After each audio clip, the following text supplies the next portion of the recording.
నాకు ఈ ఇంటికి ఎప్పటికీ మర్చిపోలేని బంధం ముడిపడుంది. ఆ బంధమే మా అమ్మ.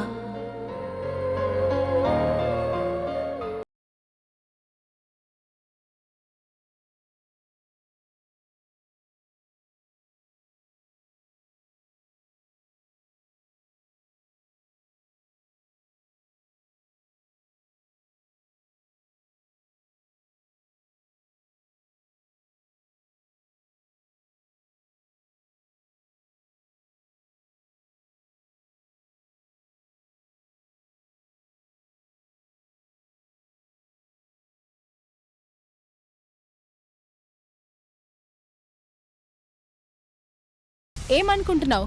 పాపని చంపేద్దాం అనుకుంటున్నావా? చంపేయి. కానీ చంపలేకపోతున్నాను. ఒక బరువు తగ్గుతుంది నాకు. ఎలాగో పాప తండ్రి కూడా చనిపోయాడు. అందుకే పాపని నేనే చంపాలని చూస్తున్నాను. ఆ పాపని కాదే, నిన్ను చంపడానికి వచ్చా. హలో అన్నా, ఆ ఎస్ఐ భాష అన్నది చంపేసింది అన్నా. నిజమే అన్నా? అవునా? తప్పైపోయింది మేడం, క్షమించాం మేడం. మీరు ఎవరో తెలియకుండా వాగాను. నీలాంటి 100 మందిని చూశానురా. పోలీసులంటే ఏమనుకుంటున్నావు?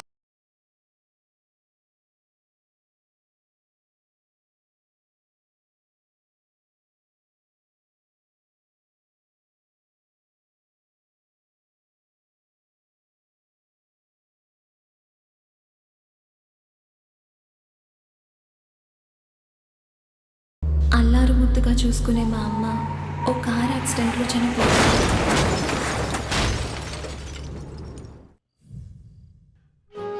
అప్పటి నుండి మా అమ్మ నా చిన్నప్పుడు నేర్పించిన ఆత్మస్థైర్యం, గుండె ధైర్యంతోనే పెరిగి పెద్దయాను. మా అమ్మ నాకు ఎప్పుడు అండగా ఉంటుందనుకుని ఫీల్ అయ్యాను. కానీ మా అమ్మ తీపి జ్ఞాపకాలనే కాకుండా ఈ ఇల్లు నాకు కొన్ని చేదు అనుభవాల్ని మిగిల్చింది. నా జీవితంలో ఎదురైన ఆ భయంకరమైన సంఘటన మర్చిపోవడానికి ఈ ఇల్లు వదిలి వెళ్ళిపోతున్నాను.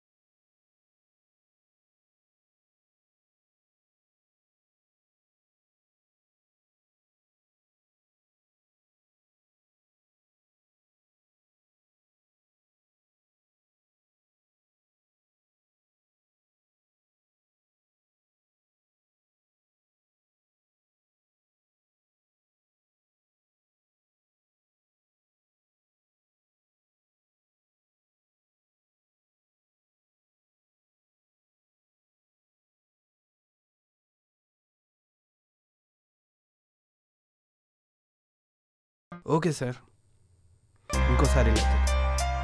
ఇంకోసారి ఇలా జరగదు.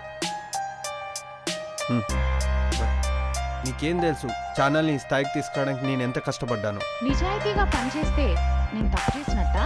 నీ ఒక్క ఇంటర్వ్యూతో నా ఛానల్ మొత్తం క్లోజ్ అయ్యేటట్టు చేసావు. మీడియా అనేది ఒక రెస్పాన్సిబిలిటీ. జనాలు మమ్మల్ని నమ్మే బతుకుతున్నారు. ఇలా జనాల్ని మోసం చేస్తూ డబ్బులు సంపాదించలేదు. ఓకే, నాకు ఇంత నిజాయితీగా ఉండే వాళ్ళ అవసరం లేదు. అయితే నాకు కూడా నిజాయితీ లేని జాబ్ అవసరం లేదు. ఓకే అండి, బాయ్.